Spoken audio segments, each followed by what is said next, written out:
What causes, say, heroin addiction? This is a really stupid question, right? It's obvious, we all know it. Heroin causes heroin addiction. Here's how it works.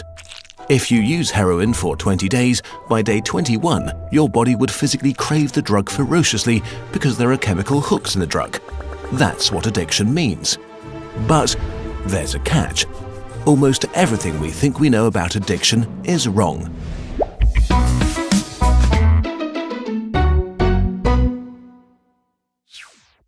If you, for example, break your hip, you'll be taken to a hospital and you'll be given loads of diamorphine for weeks or even months. Diamorphine is heroin. It's in fact much stronger heroin than any addict can get on the street because it's not contaminated by all the stuff drug dealers dilute it with.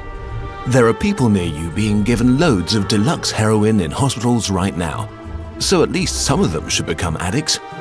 But this has been closely studied. It doesn't happen. Your grandmother wasn't turned into a junkie by her hip replacement. Why is that?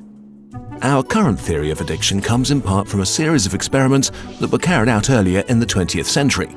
The experiment is simple. You take a rat and put it in a cage with 2 water bottles.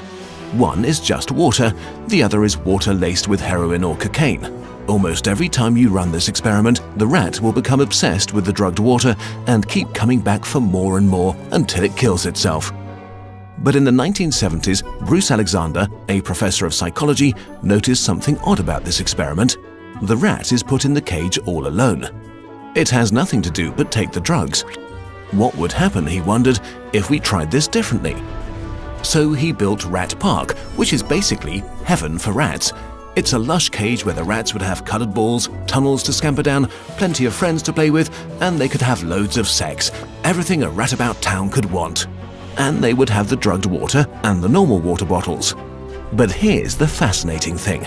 In Rat Park, rats hardly ever use the drugged water. None of them ever use it compulsively. None of them ever overdose. But maybe this is a quirk of rats, right? Well, helpfully, there was a human experiment along the same lines, the Vietnam War. 20% of American troops in Vietnam were using a lot of heroin. People back home were really panicked because they thought there would be hundreds of thousands of junkies on the streets of the United States when the war was over. But a study followed the soldiers home and found something striking. They didn't go to rehab. They didn't even go into withdrawal. 95% of them just stopped after they got home.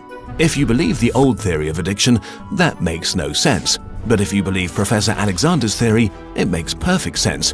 Because if you're put into a horrific jungle in a foreign country where you don't want to be, and you could be forced to kill or die at any moment, doing heroin is a great way to spend your time.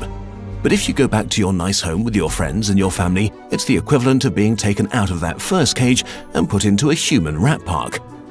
It's not the chemicals, it's your cage. We need to think about addiction differently. Human beings have an innate need to bond and connect. When we are happy and healthy, we will bond with the people around us. But when we can't, because we're traumatized, isolated, or beaten down by life, we will bond with something that gives us some sense of relief. It might be endlessly checking a smartphone, it might be pornography, video games, Reddit, gambling, or it might be cocaine. But we will bond with something because that is our human nature. The path out of unhealthy bonds is to form healthy bonds, to be connected to people you want to be present with. Addiction is just one symptom of the crisis of disconnection that's happening all around us. We all feel it. Since the 1950s, the average number of close friends an American has been steadily declining. At the same time, the amount of floor space in their homes has been steadily increasing. To choose floor space over friends, to choose stuff over connection. The war on drugs we've been fighting for almost a century now has made everything worse. Instead of helping people heal and getting their life together, we have cast them out from society. We have made it harder for them to get jobs and become stable. We take benefits and support away from them if we catch them with drugs. We throw them in prison cells, which are literally cages. We put people who are not well in a situation that makes them feel worse and hate them for not recovering. For too long, we've talked only about individual recovery from addiction.